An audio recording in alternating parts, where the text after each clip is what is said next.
why brown bread has that brown color, or why bread has that bready texture, or why caramelized onions caramelize? Well, you can thank Maillard reactions for that.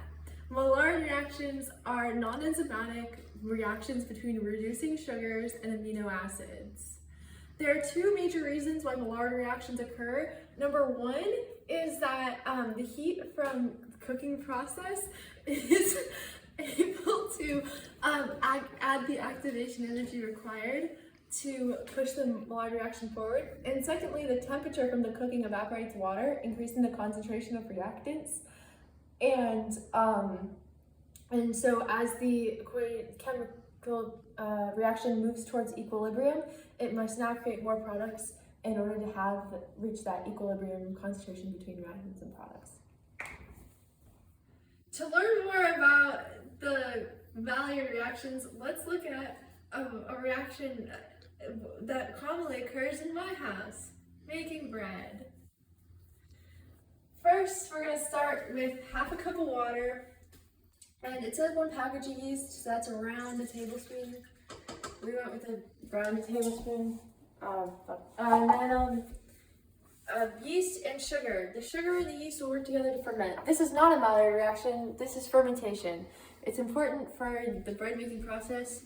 The sugar that we just added will also combine with the lysine protein to the glucose from the sugar. It will act as a reducing sugar combined with the lysine, and it will form pronoylysine, which has the chemical formula C12H24N2O6. This molecule is important for giving bread its crustiness. Okay, then we're gonna add a 1/4 cup of olive oil and a 1/2 cup of warm milk. It's very important that none of our ingredients that enter are over 125 degrees Fahrenheit, or it will cause the, it'll kill the yeast. Then,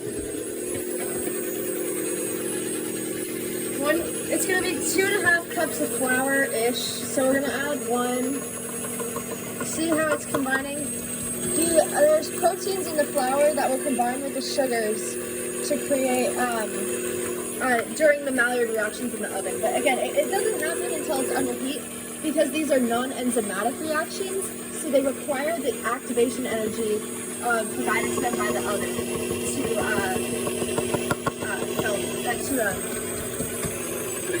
to start the chemical reaction. Okay, it looks like it needs a little more flour. So we're just gonna add until it forms a doughy consistency, and then we're gonna let it knead. The kneading process realigns the structure of the gluten in the bread, which can change the texture.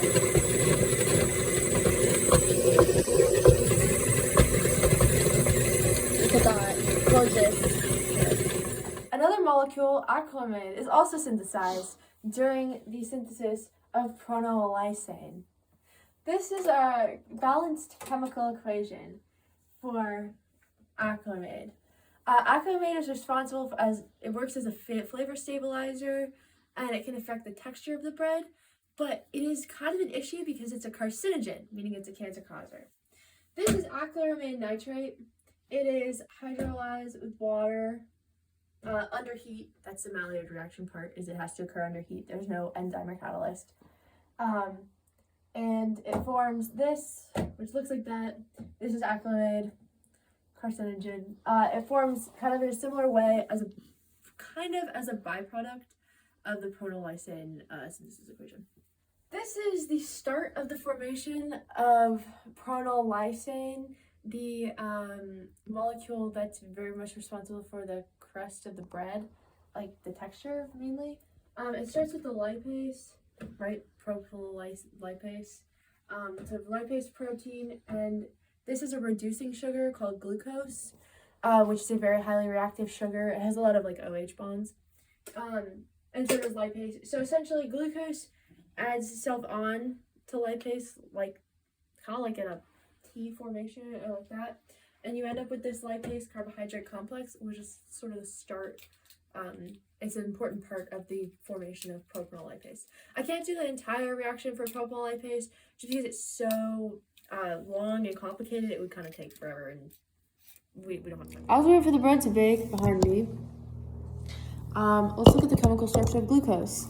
It has a bunch of OH bonds. It's this big carbon chain. This would, in the actual structure, this would be an indole ring, with all of these OH bonds coming off of it, and that allows it to be extremely polar and bond it because OH is negative, and it allows it to bond really easily to a lot of different proteins and other like amino acids, which makes it very important in a lot of reactions, including the synthesis of As we propanolysine. speak, propanolysine is being synthesized in this gorgeous focaccia bread. It's not focaccia. It's something similar to an Italian bread.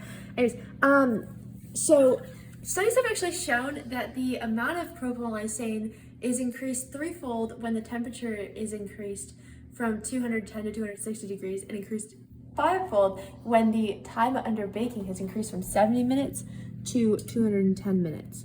Propanolysine is directly influenced by the amount of heat that is given.